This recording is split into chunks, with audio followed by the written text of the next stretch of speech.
Tuesday. Kicking back with you guys. Hopefully, you guys are joining in. We'll get it started real quick. Just waiting for you guys to get on. So, what's up with everybody? How's everybody been? I was messed up for the last few days, man. Yeah, my arm was all messed up.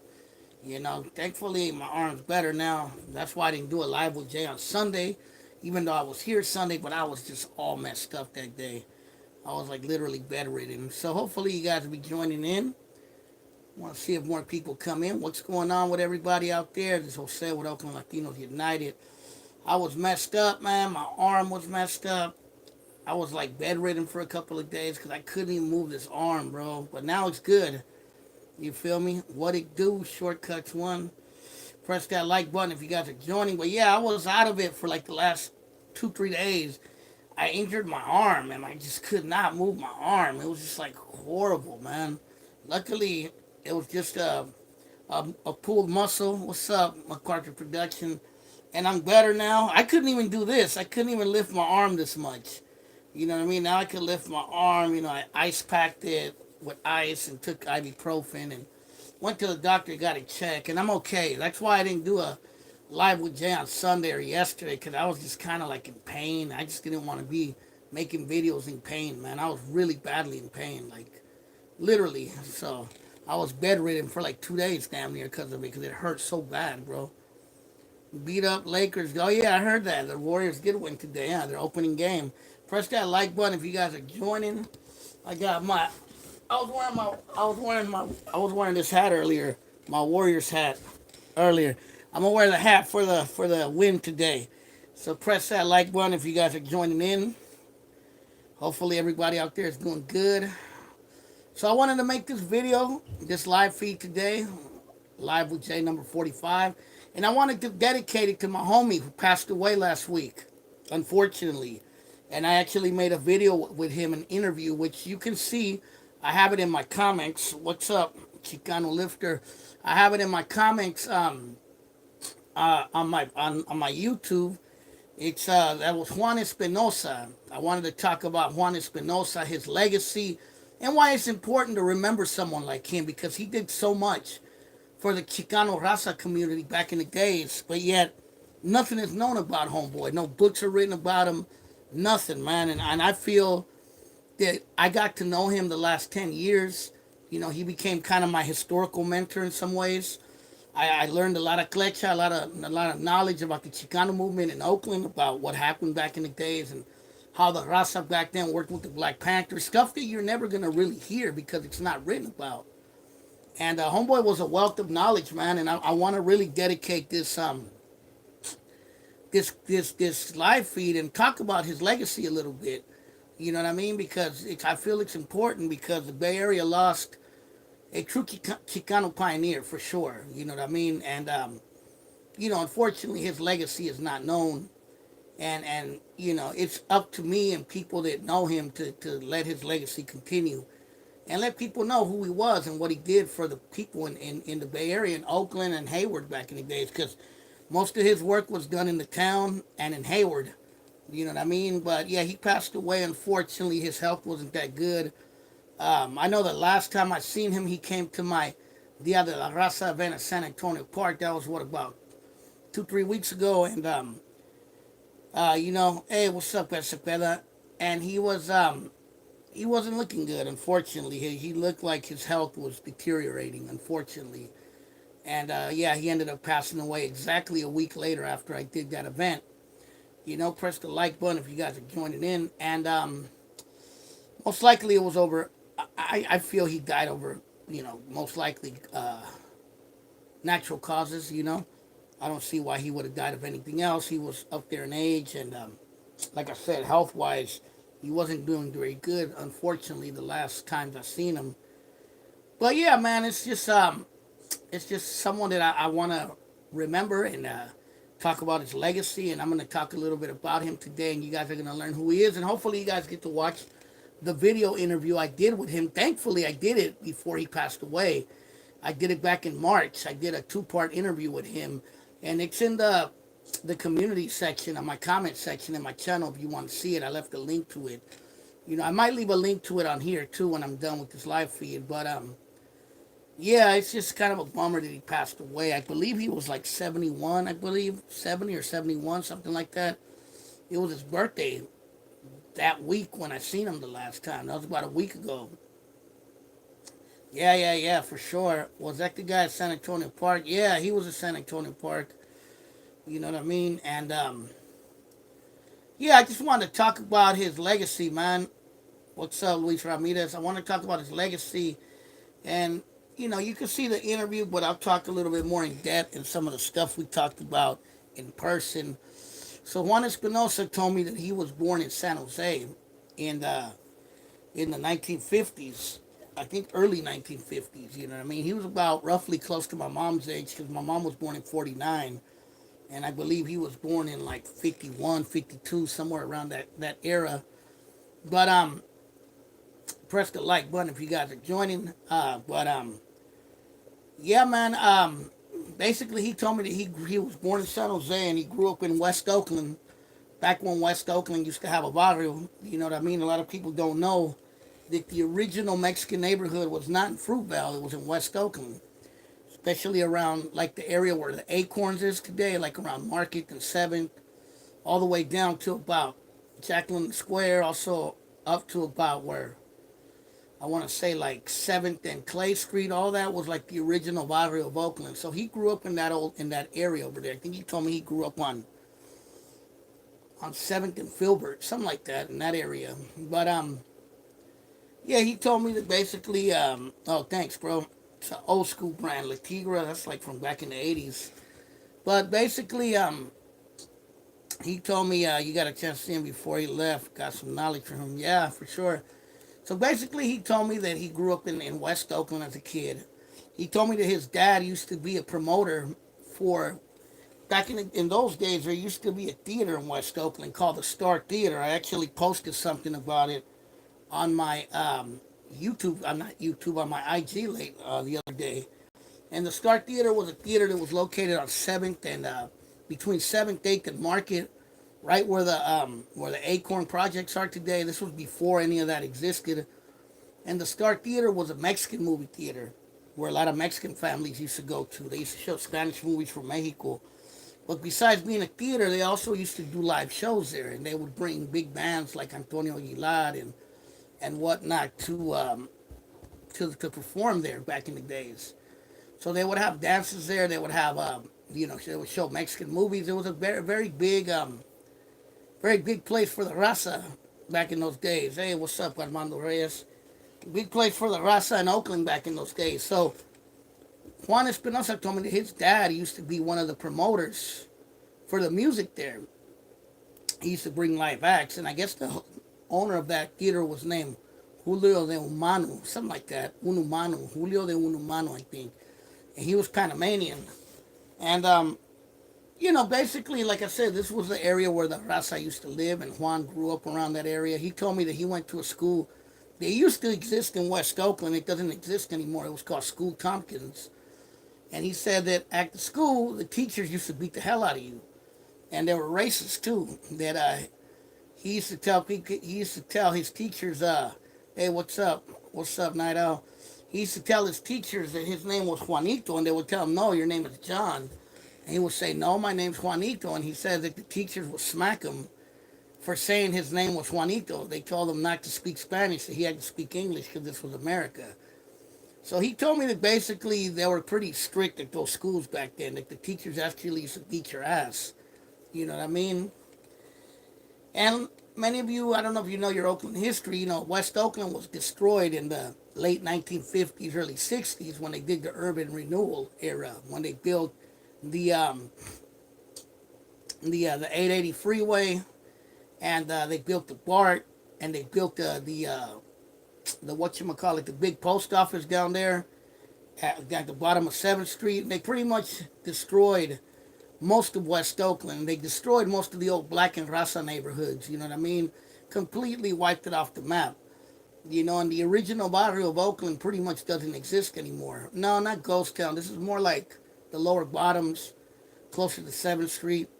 And basically, that area ceased to exist. They pretty much destroyed it, and they pretty much build housing projects and freeways and just destroyed the area completely. You know, the stupid ass freeway that fell during the '89 earthquake, and we'll talk a little bit about that, was built during that era. The Cypress Freeway, the one that fell in the '89 earthquake. And the '89 earthquake anniversary just passed up. What's up, Roderick 916? And we'll talk about the earthquake too, because the anniversary was October 17th, would have been the 32nd year.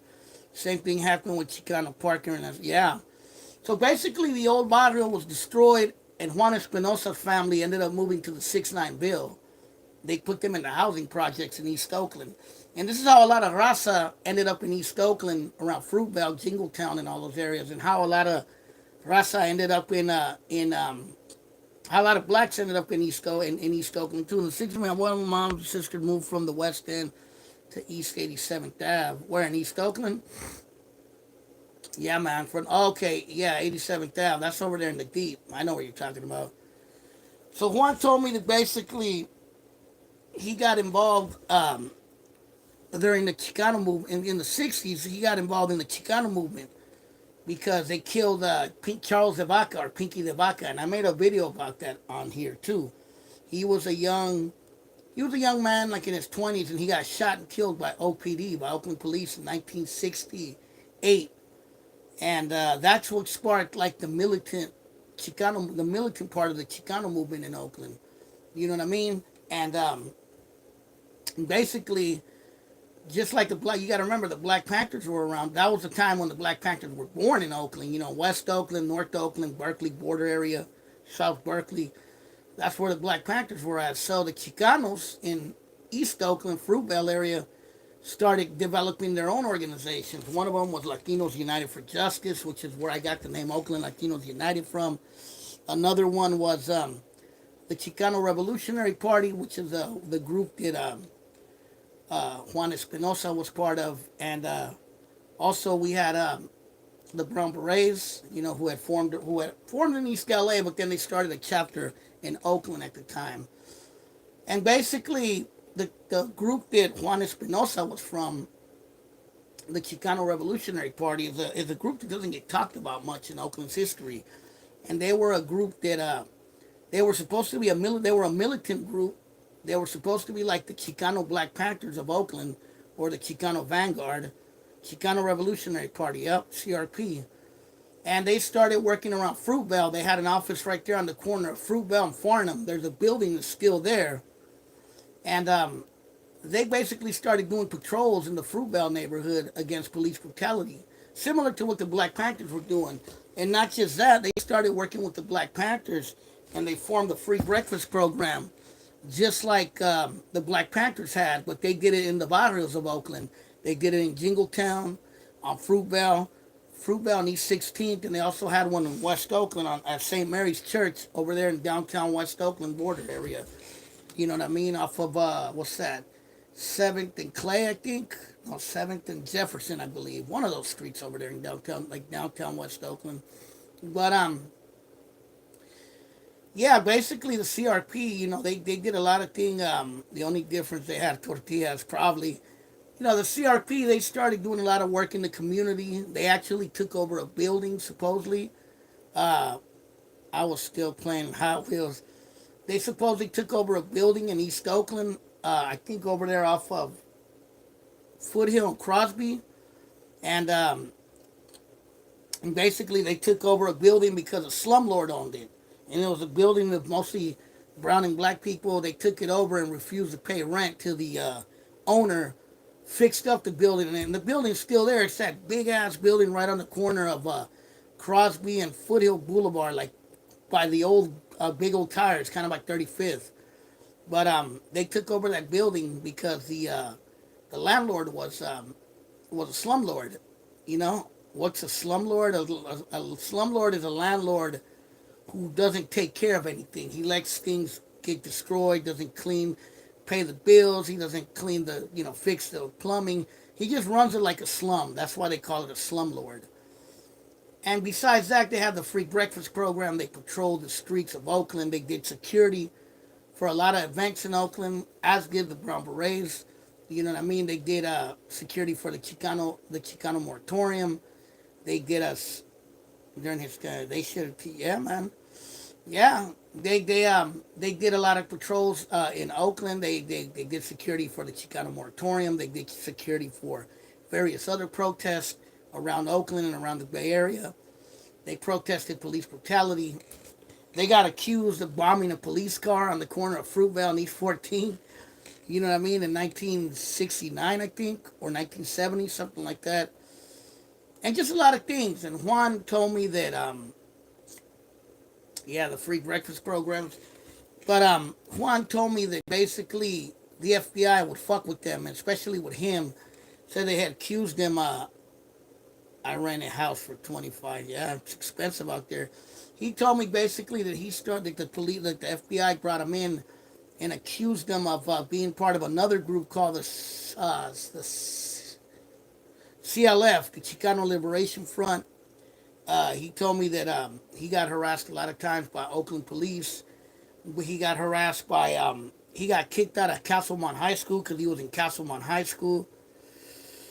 The FBI messed with him because they told him, they accused him of being part of another group called the CLF, the Chicano Liberation Front. Exactly, Cointelpro. He says that he got kicked out of,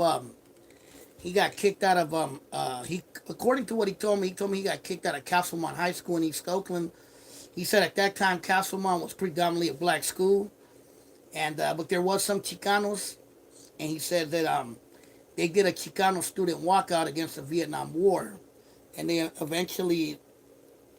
basically kicked them out of the school and kicked them to Dewey. If you guys are from Oakland, you know that Dewey's a continuation school in Oakland, and yeah, man, he said that he worked a lot with the CRP, did a lot of work in the Chicano community in Oakland. Off 66, man, most of my neighbors or white folks have nothing like what live expenses we have been, not a bit.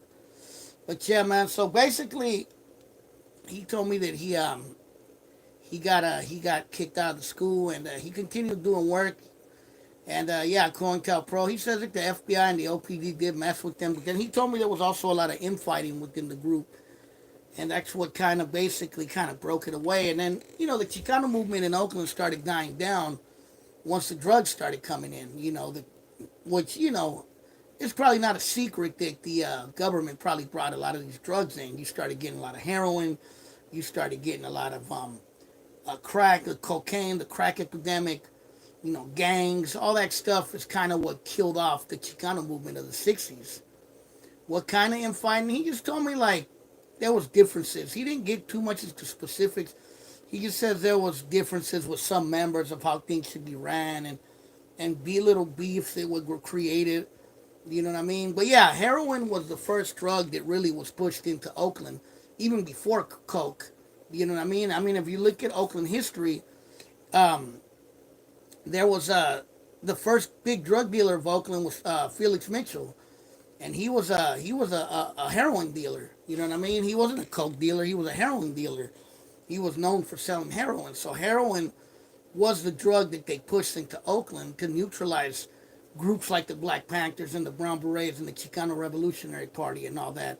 But the thing about Oakland, probably the Ward brothers too, I'm sure. How do Raza look over our differences and still be corrupt and respectful? Well, I mean, I could tell you, bro, some of these organizations that are still around, bro, they still don't see eye to eye, unfortunately, bro. There's still a lot of beefs. You know, what do I feel about homies snorting heroin and coke? I mean, it's not good. That's for sure. But basically, even to this day, bro, a lot of organizations, I can tell you, they're not united. You know what I mean?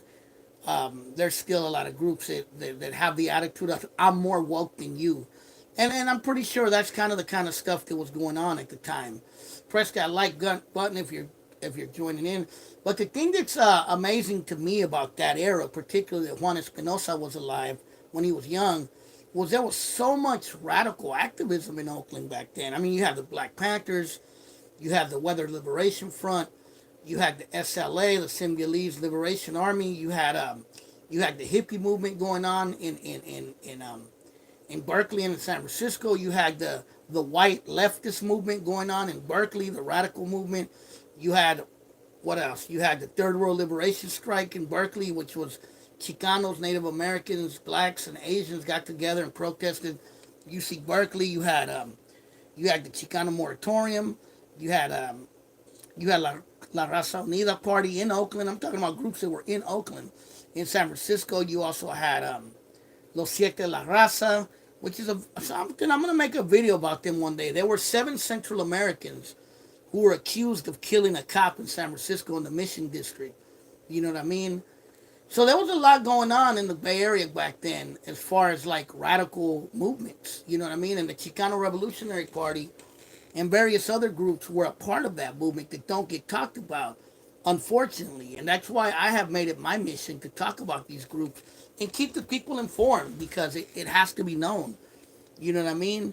Even if those groups never came back, it should be known. You know, people assume uh, people assume that Mexicans we never done nothing, that we don't have a history, that we're just these border hoppers. And nah, fuck that, bro. I can't let that slide, man. That's why it's important to let people know what our ancestors and people, elders before us, have done for the community. But back to Juan Espinosa. So Juan Espinosa ended up leaving Oakland sometime in the mid '70s. He told me, and he said he ended up in Hayward with some family. I forget what part of Hayward he told me he lived in, but he told me he ended up in Hayward, and he told me that at the time, Hayward, um, yeah, I mean, the prices in the Bay Area are horrible, bro. But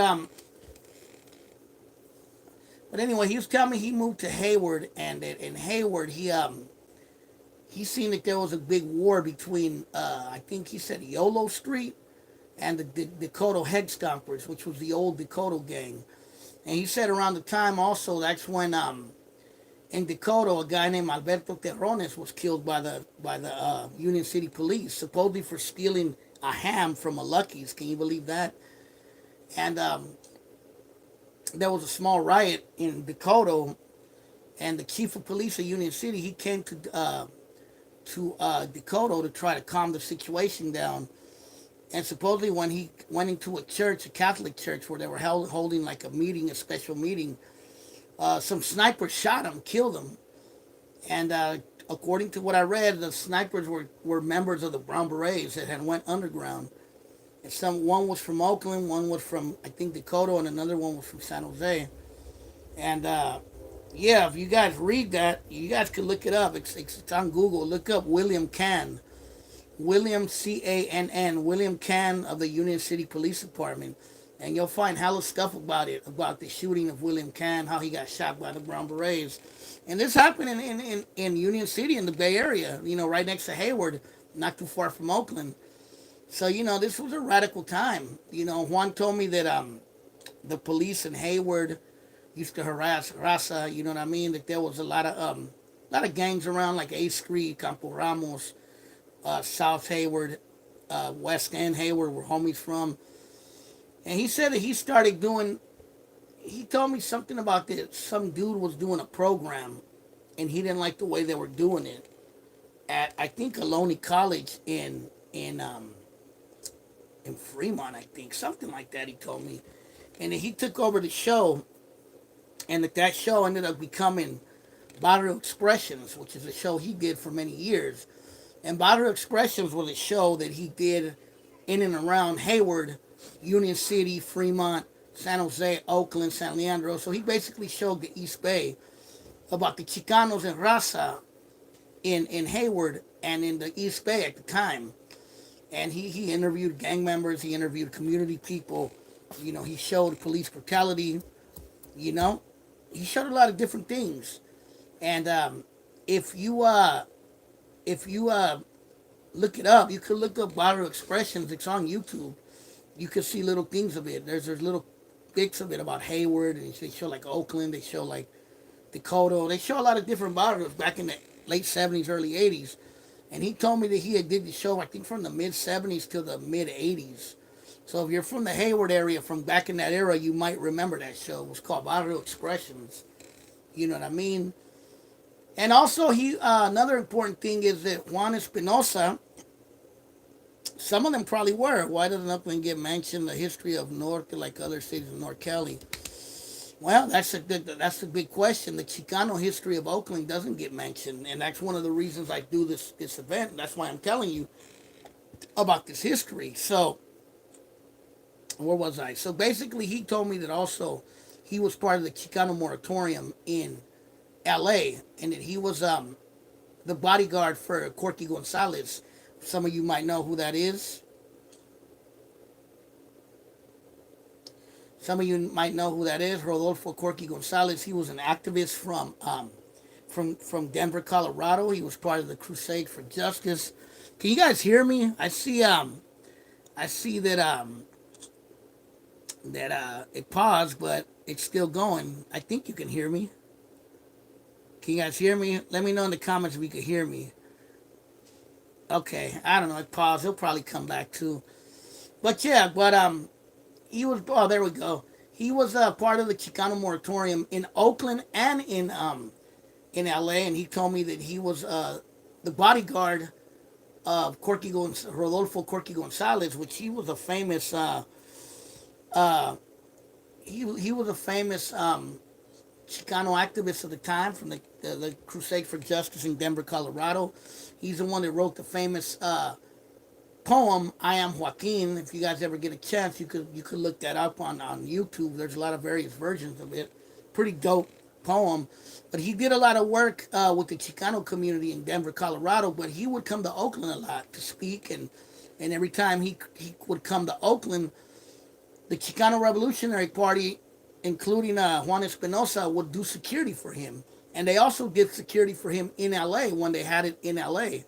You know what I mean? So yeah, Corky Gonzalez had ties to the city of Oakland, which is not a surprise. I mean, Reyes Tijerina did too, if you guys know who that was. But yeah, I didn't know too much about it. They mentioned head honchos from those cities. Oh, geez, they'll never get mentioned. Oh, you're talking about homies in Oakland? I mean, I mentioned some of the homies in Oakland. I want to get more homies in Oakland to interview with me. You know what I mean? But interview Sundown. Hey, if he would do an interview, I'd do an interview with him. I know he grew up in that area. He grew up in that era when those movements were going on, because I think he said something about he was from one of those movements. I think, like some kind of white political movement, like leftist movement at the time. You know. But yeah, it's just crazy to me how Oakland and the Bay Area was very active with the Chicano movement, the Black Power movement. You know what I mean? It was also the era when the Hells Angels were very big, and a lot of different things, man. It was a trippy time. You know, it was before my time. You know, and it's sad that a lot of this history, especially the Chicano history of Oakland, the Chicano movement, the Chicano militant movement in Oakland, and um, you know, and you know, like even the ones that weren't radical, like, you know, La Clínica de la Raza, Centro Legal de la Raza, El Centro Infantil, La Escuelita, and various places that you see in the Fruitvale area came from that era. You know what I mean? But that's another thing. A lot of the things you see in Oakland came from that era. We always hear about San Jose, but Oakland's left out when it comes to Raza. Yeah, La Clínica de la Raza is basically it started out as a free clinic during the Chicano movement, and today it's become more of a nonprofit, but it's still a free clinic service in not just in Oakland, around the East Bay, and I think even Vallejo has a Clínica de la Raza now. I think now they're just called La Clínica, but back then they were called La Clínica de la Raza. They also had Centro Legal de la Raza in Oakland. I think LULAC was in Oakland at one point. I know. La Raza Unida Party was in Oakland too. They had a chapter in Oakland. They were an organization that did political work. They were trying to be a political party for Chicanos. It started in Texas, and they had a chapter in Oakland. Believe it or not. I think I can't remember. Trinidad Lopez, I think, was one of the guys who was a member of that in Oakland. But yeah, man. A lot of stuff was going on. It seems like Chicanos were very active back there. And who's seen as the father of Chicanos Generación Carmen Acuña? Oh, I have Rudy Acuña's book. But his book is more LA centric. You know what I mean? he mostly talks about just LA, bro. He doesn't talk about the Bay Area. And the Bay Area has a huge history with the Chicano movement as well. Not just Oakland, but Richmond does, San Francisco does, San Jose, you know, uh, you know, Berkeley does as well. Uh, yeah, a lot of cities do, you know. UC Berkeley probably has a lot to do with the Chicano movement. Well, it played a part. It played a part of it for sure, especially with the Third World Liberation Strike. If you know about that, that was pretty big with Chicanos in at UC Berkeley. There was a huge Chicano movement in Wisconsin.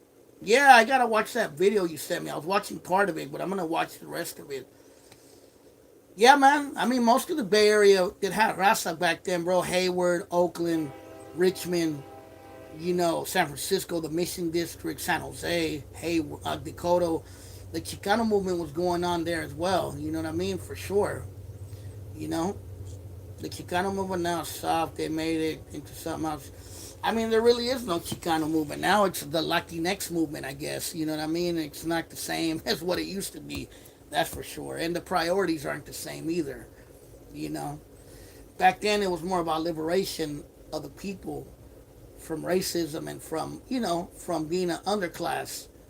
But today, they don't even like to use the word Chicano anymore. A lot of people in the Bay Area, Chicanx, Latinx, all that stuff. I mean, the Latinx are those people that are considering themselves Latinx. You know what I mean? I guess to be inclusive, it means it includes all Latinos, including gay and trans Latinos. I guess gender stuff is more worded gender neutral in BLM than about raza. Exactly, that is true to some degree. It is, you know. They're basically whitewashed raza, confused, uber liberal raza. They're not the radical raza of the past. They think they're radical, but they're not the same as the 60s and 70s and even 80s, you know. But yeah, man, like I said, the Bay Area played a big part in the Chicano movement, and that's fact. No matter what anybody says, we played a big part in the Chicano movement and the development of Chicano culture in California.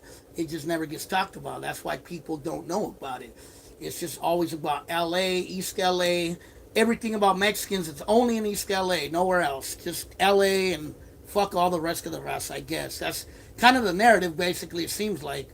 When it comes to Sacramento, Stockton, Modesto, Oakland, San Jose, San Francisco, you know what I mean? Hayward, it's like Salinas. It's like, yeah, those people don't exist. It's only East LA. That's it.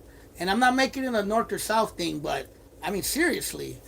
Sad that the Bay Area is laughed at and made jokes about where the laughing stock. Why you say that? You know? But some will move different throughout the 60s, 70s, and 80s. I think in the 60s and 70s it was more militant. I think in the 80s is when the drugs and the gangs started coming in more, and a lot of it just started dying out. They didn't have that heart anymore. Not just Chicano movement, even like in Oakland where I'm from, the Black Panther movement, started fading away. I mean, look at what happened to Huey Newton. He died in '89, a drug addict. He got killed in West Oakland, supposedly by a member of the Black Gorilla family. You know what I mean? So that just shows you, man. But yeah, man, it's just important. Juan Espinosa, who passed away. Can you talk about Intelco? What's Intelco? You're talking about Cointelpro? Latinx is common and gay agenda co-opting Latin Chicano identities. It plays a part of it. A lot of it is with the whole gender thing, which I don't even want to get into nor care about. You know what I mean? Each to their own, I guess. COINTELPRO, COINTELPRO was a program that was started by J. Edgar Hoover in the 60s or maybe 50s, and it was to combat communism and anti-Americanism. And basically, they used it to neutralize the Black Panthers, to neutralize white leftist groups, to neutralize the Chicano movement. You know what I mean? There was a lot of things that it was used for, and it did its part. It played a good role in terrorizing these organizations. A lot of Black Panthers were murdered during that era. Some Chicano movement members were murdered during that era as well. You know, there was a lot of like wiretappings and messing with people and all kinds of stuff. It was psychological warfare at its best. And it was all done by the FBI, by J. Edgar Hoover at the time. You know, and it was crazy. It was crazy. You know, some of the stuff that I've heard and been told, it wasn't good. It started with the school walkouts when the kids, then escalated from there. I'm not sure where it started. I could have sworn it started with the Red Scare in the 1950s, but I could be wrong. I got to look more into it. But yeah, man, I know that in the Bay Area they used it a lot against the Black Panthers and against Chicano groups. You know, the Bay Area also played a big part in the Native American movement too. A lot of people forget that in 1969, Native Americans took over Alcatraz. You know what I mean? The United Native Americans, AIM, and various of those organizations had connections here in Oakland. 60s walkouts. Oh, okay.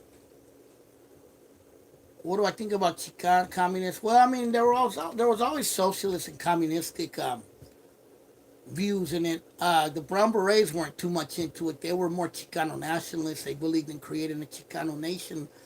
The Chicano Revolutionary Party was more communistic, like just like the Black Panthers. They believed in a similar ideology. They were Maoists. They believed in the teachings of Chairman Mao Zedong from China, and they sold the Red Book. It was a little book with quotes of Chairman Mao. The Black Panthers were known for selling those, but the Chicano Revolutionary Party did it as well. So uh, there definitely was a communist influence in a lot of these movements back then.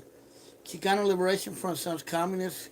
I'm not too sure, bro. There's not a lot written about the Chicano Liberation Front. But I mean, there was a lot of different views. You know, not all groups were communist. You know, like I said, the Brown Berets, they were more about creating a Chicano nation. You know what I mean? And another thing that doesn't get talked about were the was it Cesar Chavez. He started his early activism in Oakland before he became the big name Cesar Chavez. You know what I mean? He wanted to he started his early organizing training in East Oakland, bro, in the Fruitvale area and around West Oakland as well. People don't know that. That Cesar Chavez had ties to Oakland. You know, I'm not trying to big up Oakland like everything happened here, but a lot did happen here, man, and it's fair for this to be known. Especially with the Chicanos in Oakland. You know, we've been making history here, you know what I mean? So it's like I said rich. But anyway, someone's saying that the Brown Berets want an ethno state. At the time, there was a lot of groups. I think even possibly Corky Gonzalez was part of it. A lot of groups wanted more like a Chicano nation. You know what I mean? Just like there were some organizations, black organizations, not too much the Black Panthers, but there was others that wanted a black nation. You know what I mean? And that was kind of like the mentality at the time. You know? Let's create a Chicano nation or a black nation for our people.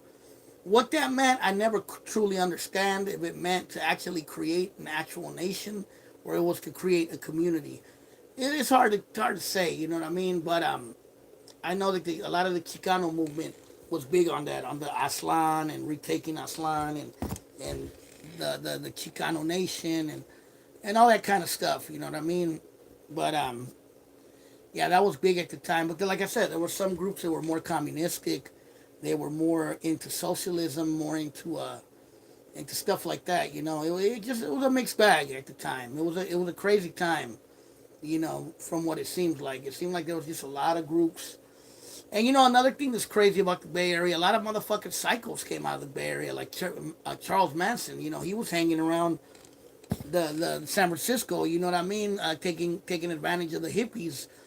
You know, and you started having Jim Jones. You know, he started around the Bay Area during that era. Matter of fact, Huey Newton was one of the big supporter of Jim Jones. A lot of people don't know that. Jim Jones and the People's Church.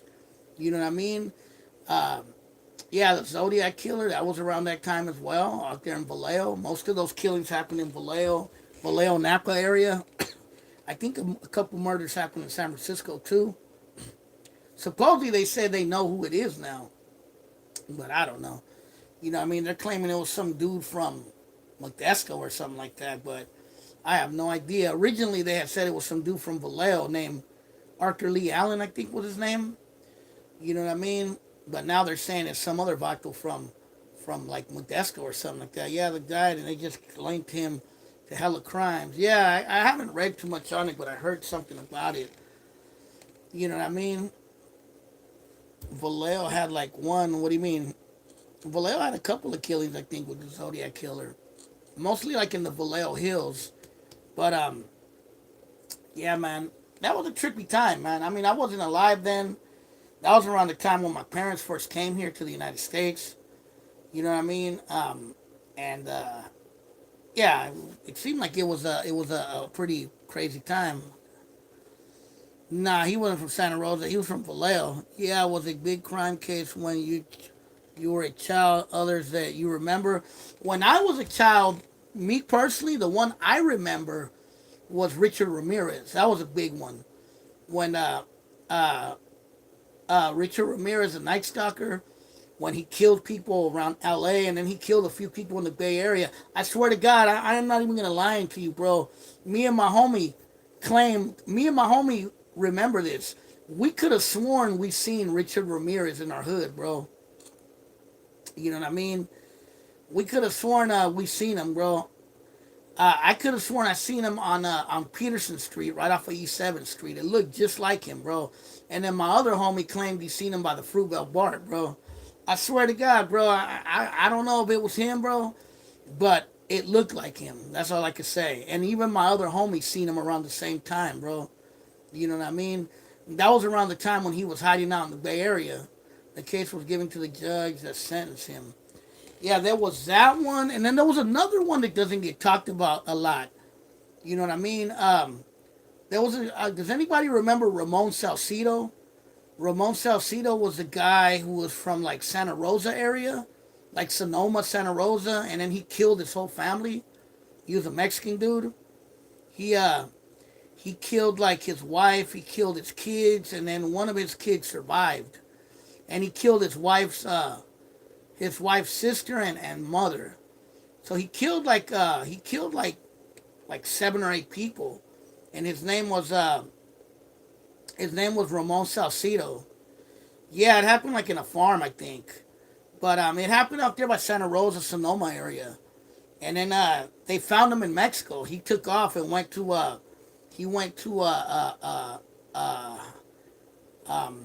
whatchamacallit, to Sinaloa, and they caught him out there. El Mencho was the first Silicon Valley startup. I never heard of it. What about my old teacher? Oh yeah, I'll talk about that in a minute. So yeah, Ramon Salcedo was another one.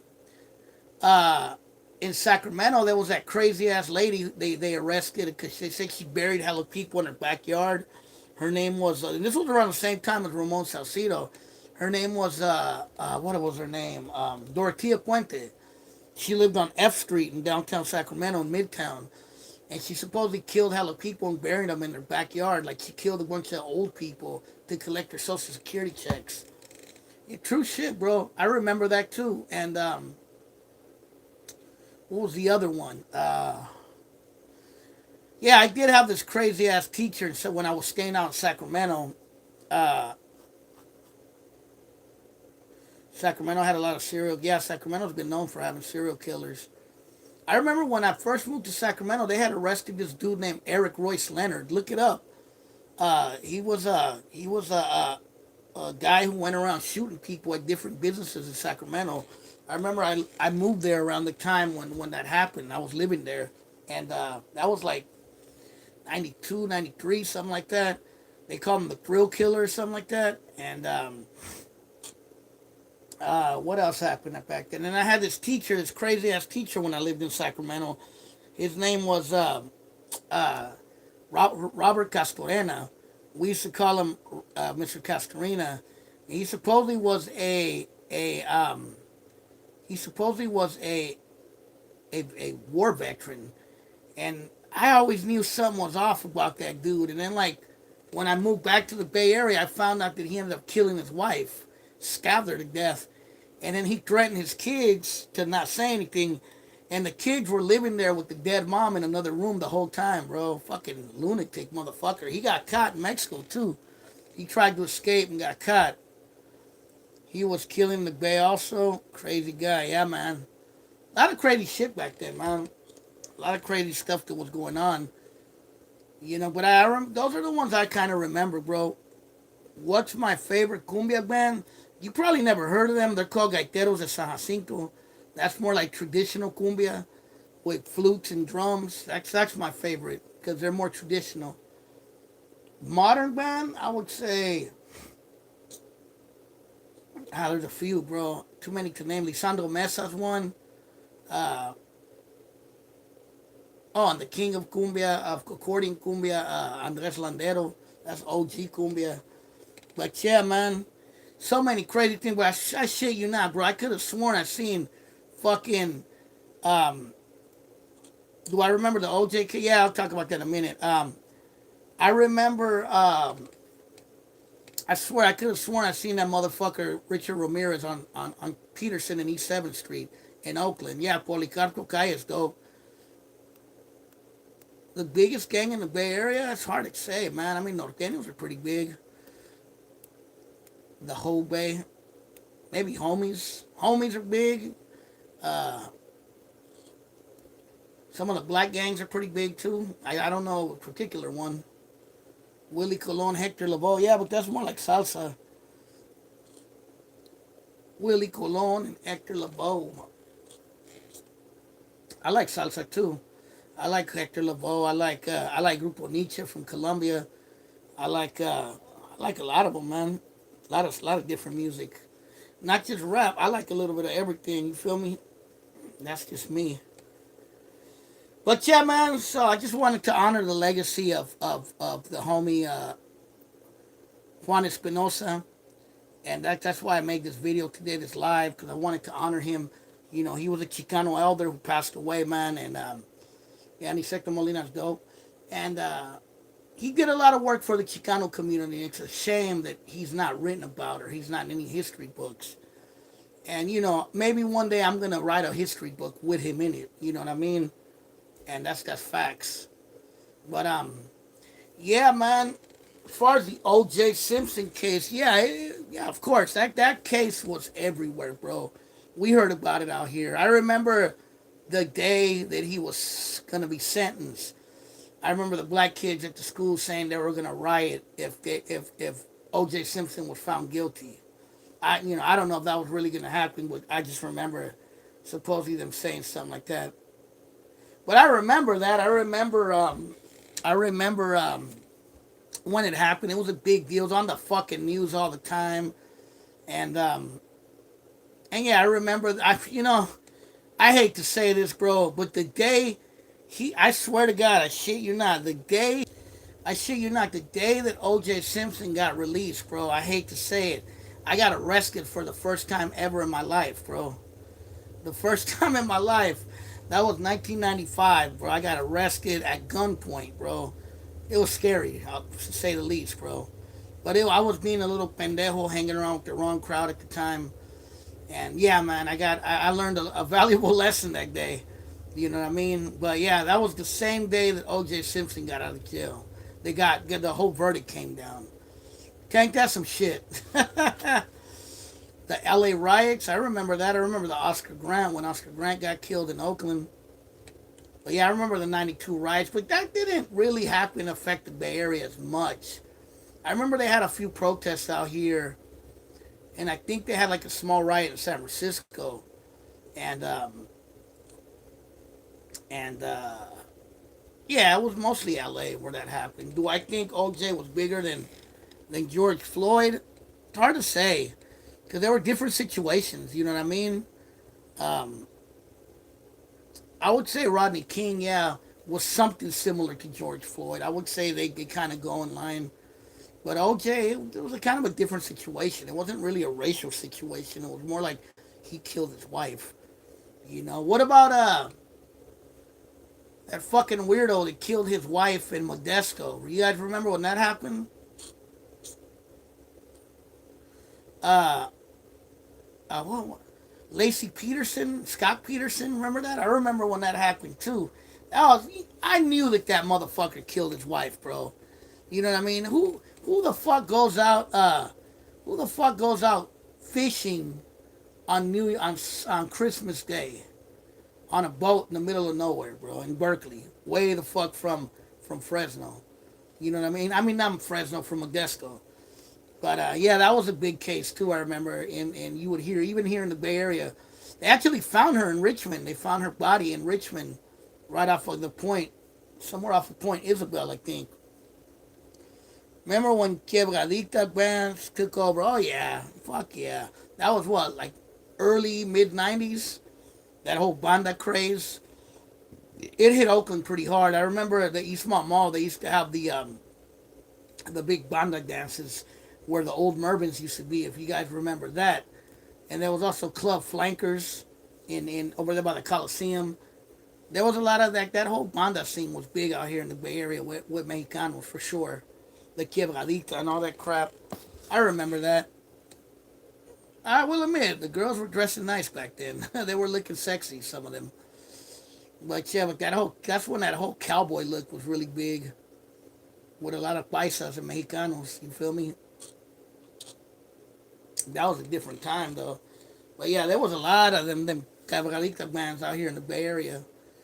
They had a few bandas in Oakland. They had a Banda La Tunera was from Oakland, and Banda Caporales, and I think there was another banda. I want to say Pelillos. Banda Pelillos might have had ties to Oakland, but I know Banda La Tunera and Banda Caporales were both from Oakland. So they had bandas here in the town. Oh, and Fandango Latino. Most similar hoods, you know, like Oakland, all of California. What's the most? I don't know. I would say Richmond got some hoods that kind of look like Oakland. Also, Stockton got some fucking grimy ass hoods too. Selena y Los Dinos used to slap. Oh yeah, I remember when Selena was starting to come up.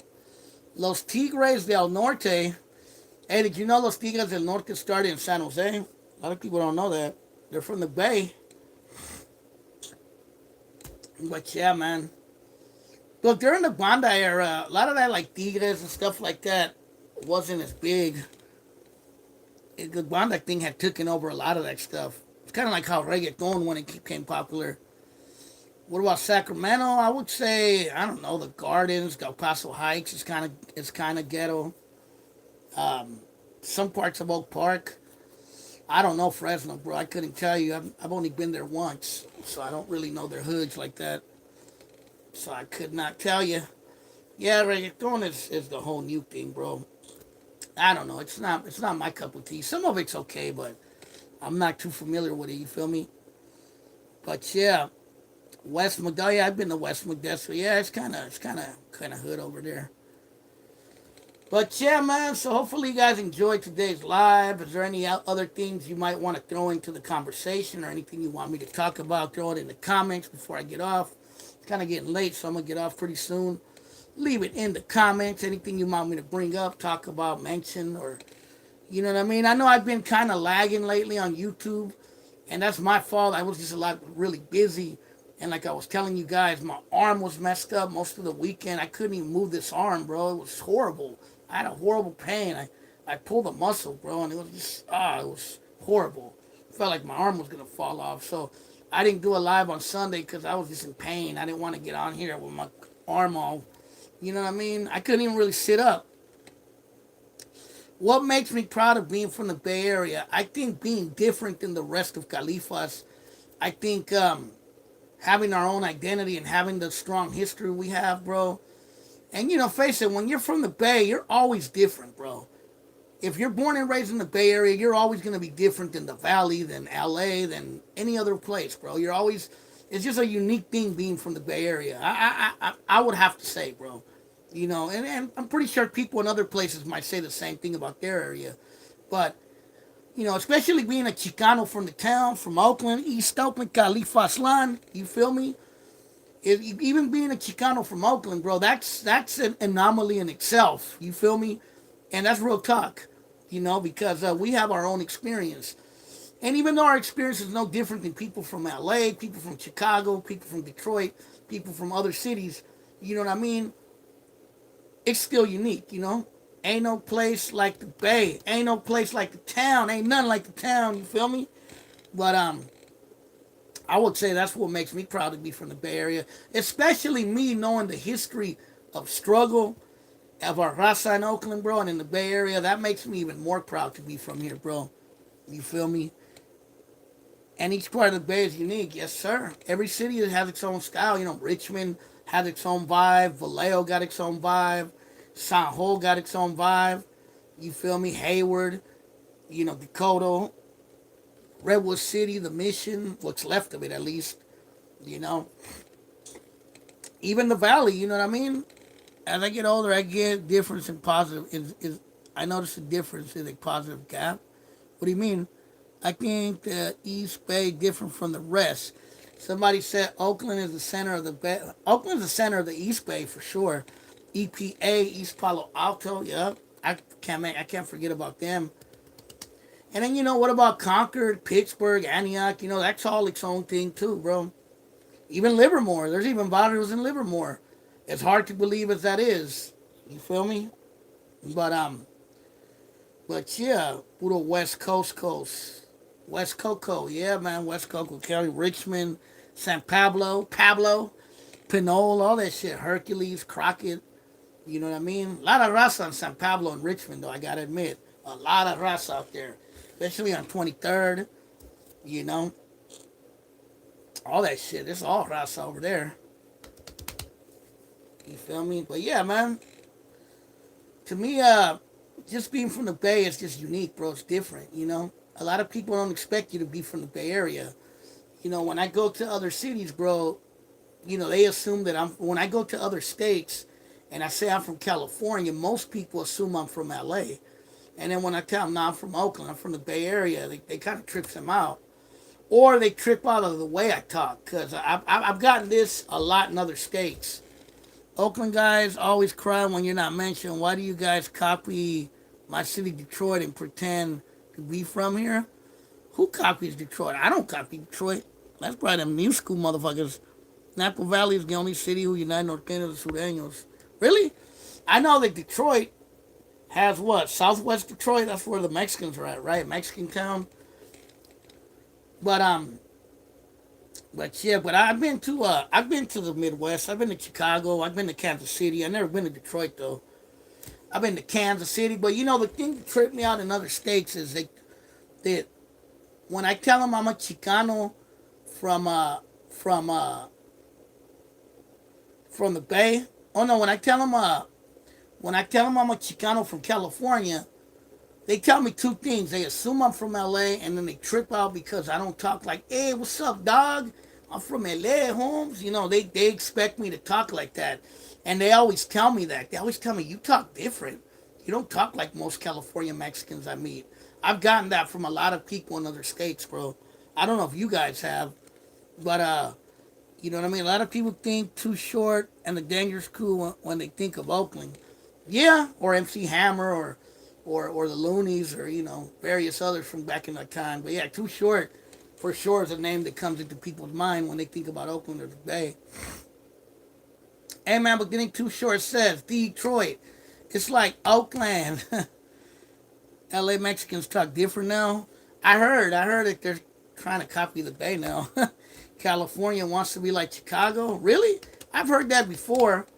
I've been to Chicago. I mean, they got some pretty big barrios out there. You feel me? They got what, Little Village, Cicero, back of the yards. What's the other one? Pilsen, and I think there's East Chicago. Yeah, they tried to copy the Bay now with their music too. Yeah, I know they be having like sideshows out in LA, which is something I would never thought they would have out there. They call them takeovers, I think. I heard Detroit. Hey, wait a minute, the dude from Detroit. I heard in Detroit they're trying to do sideshows now. Now that originated in Oakland. That originated from the Bay. Before people try to say that we're copying anybody, you feel me? But yeah, man, everyone like the Bay and say it's their own. Oh yeah, that's been. I mean, I don't know if you were here the last time I did a live. I talked about all the Chicano things that started in the Bay Area. that we don't get. I was talking about other things that Chicanos have created in the Bay Area that we don't get credit for. You feel me? Like the Chicano music that came out of the Bay in the 60s and 70s, like Santana, Malo, Tower of Power, and that sound from back then, we don't get credit for that. You know, the fact that Chicanos in the Bay Area started wearing Ben Davis, exactly. You feel me? The fact that the homies dolls and drawings came from Richmond, David Gonzalez, you feel me? And the fact that magazines like Lowrider Magazine, Teen Angel, Street Low all started in the Bay Area and San Jose. You feel me? So it's like we don't get credit. We people act like we didn't innovate anything out here, and that's just not the truth. And like I said, this is not to be on no North and South thing because I got plenty of love for LA. I don't dislike my house out in LA. Why would I? Feel me? I'm not on no gangbanging tip. I'm just saying. Sometimes you gotta give credit what credit's due. Lowrider out there came right after. Yeah, I remember that. The lowrider out there.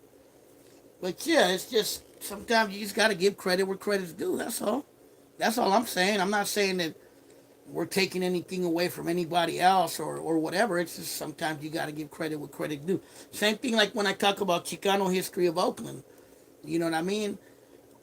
You know, it's not taking away anything from the black history or black experience of Oakland, but sometimes um, you gotta give credit where credit's due. You got to be legit Oakland as a copycat in Face City. I didn't understand what that means, but yeah, like I said, just sometimes you gotta give credit where credit's due. It doesn't mean you're taking away from anybody. You know, I think insecure people think that way. You feel me? That's keeping it clear right there. Most people don't do that. Yeah, man, because people get insecure and they think that you're trying to take away from them. I don't know who's trying to be Detroit, brother. You know what I mean? I'm pretty sure Detroit probably copied a lot of styles from the West Coast too, bro. You know, I guarantee you, if I went to Detroit, I probably would see a lot of things copied from us as well. You know, but you know, the Bay Area did copy some things from other places for sure. I'll give it that. Dudes in Detroit grew up on Too Short, you know. But you got to remember, we live in a globalist world now. Nobody calls him. Anyway, you got to remember it.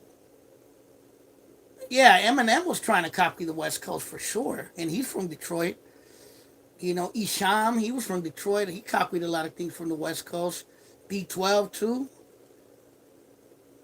But you know, the thing is, this today in today's world, to today's world, and then I heard they do sideshows in Detroit now. They're trying to copy us with the sideshows. Look up sideshows in Detroit. You know what I mean? But hey, I ain't got no hatred towards Detroit. You know what I mean? I want to go. I want to check it out one day. But everybody copies the Bay, brother. No matter what you want to say, you can say people are copying Detroit, but everybody copies the Bay Area, bro, and gives us no credit. And that's 100% facts. You know what I mean? You could ask somebody. Everybody copies our slang. Everybody copies our styles. Everybody copies a lot of things. You know what I mean? Exactly. A lot of things that came from the Bay Area that people copy and then, you know, we don't get no credit, you know? But the way I look at it, we live in a globalist world. We live in a world with the internet. You know what I mean? We live in a global society. So now it's some dude in India is probably watching this live feed right now and might copy stuff from us. We don't know. You know what I mean? Stop crying to why we laugh at y'all. Okay, well, if that's how you feel, bro, then go create a Detroit podcast, bro. I don't know what you're doing on a Bay Area podcast, running your mouth, brother. You know what I mean? Detroit, Detroit and Stockton have a lot in common. They're both broke cities that need a lot of help. You know what I mean? But and no diss to the people in Stockton, but yeah, man. Detroit. I mean, I've never been there. I would like to really go there one day. I would like to see Detroit because I have been to Chicago and I have been to Kansas City, but I would like to see Detroit. But I heard that fucking place is a trip. You feel me? Much love to all the raza out there in Southwest Detroit, Mexican town. Mexicans in the Bay can buy Detroit. But yeah, man. No one in Cali thinks about Detroit. Yeah, Detroit is the least of our. I don't even know too many rappers from Detroit. The only ones I know are Isham, those clown motherfuckers. I forget their name. Uh, Isham, the clown dudes. Eminem and D12. That's about it. That would be fun if someone tried to be like Hossein India. I know, huh? In Insane Clown Posse. There you go. This fool a juggalo. He probably a juggalo. I know a guy who's a juggalo. Believe it or not. Yeah, Rojo is from Detroit. Huh? I forgot. Originally from Detroit. But yeah, but Detroit was a big city, bro. It was a very very successful city. And once the car factories moved out, that town completely went down the drain. You feel me? In many ways, similar to what happened in Oakland in the '80s when all the factories and warehouses started closing down. That is the reason why the um, the crack wars and gang wars started because the jobs that people used to have were gone. Matter of fact, Oakland at one time, uh, yeah, it's pretty expensive out here. I will not deny that.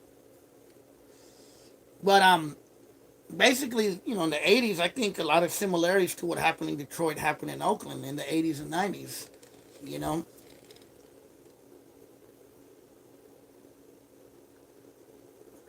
Oakland had hella, yeah, Oakland did have hella blue collar jobs. Don't speak on Detroit. You wouldn't last an hour in the D. Okay, brother. You can buy a house in Detroit. You can buy a house in Detroit for $1, bro. I'm no lie. I heard there's some neighborhoods that are so messed up. You could buy a house for $1. Greg, yes, you have money. You're broke. Poor living in Detroit. But yeah, man, I don't know where this whole Detroit this and that. I mean, I never said nothing bad about Detroit. You know what I mean? I've actually met some cool ass people from Detroit, so I don't know what dude is tripping about. I met black and Latinos from Detroit before, so you feel me? Weird. You can buy a rancho near downtown in the D. You could probably buy hella houses in Detroit for the price of one house in California probably. I know, right? We wasn't even talking. I know I wasn't talking shit about Detroit. I was talking about Oakland, mostly about Juan Espinosa and about the history of the Chicano movement here in Oakland. You know, but yeah, man, I don't know. I don't know. I don't know where this hostility's coming from. Eminem, yep, he sure is from Detroit. Detroit, Michigan. Well, I mean, that town went down the drain because all the warehouse, all the car jobs, car manufacturing jobs, uh, left Detroit. That's why it went bankrupt and it's a broken down city. I heard it's building up now. That's what somebody told me, but it's very poor out there from what I hear. Maybe one day I'll get to see it. I don't know. I've never been there. Oakland, what? Oakland Safeway, Clorox, Dryer's ice cream, Mother's cookies, Granny Goose potato chips, shredded wheat. Um, a few others came out of Oakland, bro. There's even more companies that came out of Oakland. Del Monte, nah, might have came out of Oakland. They had one, Del Monte. They had one in Oakland and Alameda, and they had one in I think in Hayward. Granny Goose, yep, Granny Goose. You know what I mean? Granny Goose and Sunshine Biscuits was from Oakland. If you guys remember that back in the days, you feel me? A lot of different things came out of Oakland. My grandma worked there, yeah, man. Nobody's comparing anything. The only person that compared Oakland to Detroit was Too Short when he said Detroit. It's like Oakland. That's the only thing I really remember. Ben and Jerry's, that started, I think, in San Francisco, I think. Yeah, Oakland. I used to work at the Oakland Army Base as a civilian.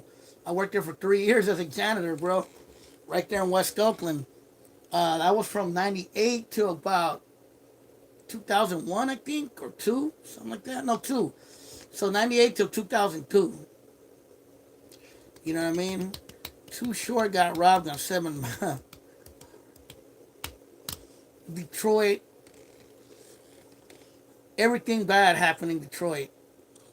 But anyway, yeah, man, a lot of things came out of Oakland, bro. They used to build. This is one the dude from Detroit will trip off of.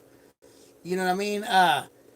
Oakland used to be called the the Detroit of the West back in the 1920s and 30s because all the car factories used to be in Oakland. The Eastmont Mall used to be Chevrolet. Durant Square used to be Durant Motor Company, and I think later it was Chrysler. You know what I mean? But this guy right here is just too much. I don't know. This guy's.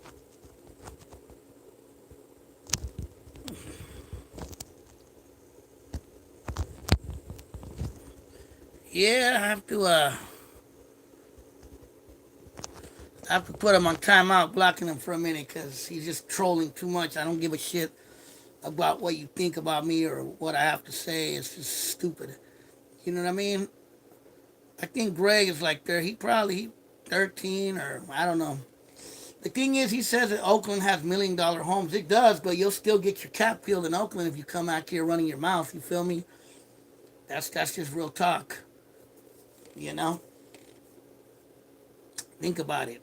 You know, fools that think Oakland's a joke, come out here talking all that shit, running your mouth thinking you're hella fucking hard and see what happens. You know, not from me, but, you know, from motherfuckers on the streets. Because I'm a lover. I'm peaceful. I don't got time to, you know what I mean?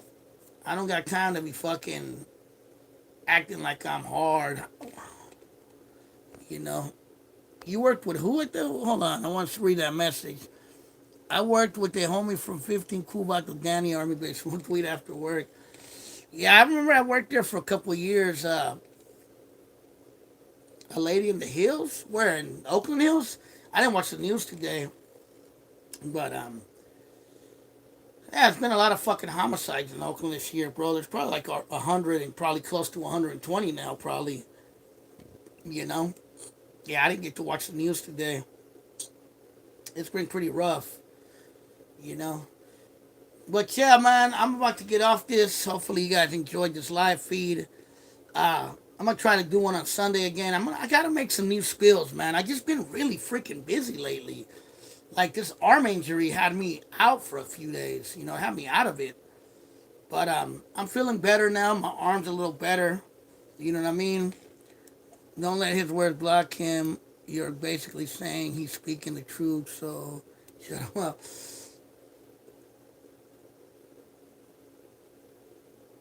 Abandoned car was hilarious. What abandoned car? But yeah, I messed up my arm and, you know. Tell Rojo, hey, Rojo, come get your cousin from Detroit. He's over here trolling my channel. Not sure why. He must have got beat up by somebody in Oakland or something, bro. Or must have got punked in Oakland or robbed. That's probably why he has such an animosity towards the town. That's the only thing I could think of, man. Or maybe, I don't know, maybe he got pimped in Oakland or something. Your video of the car left on the street. Which one? You doing something right if you got haters.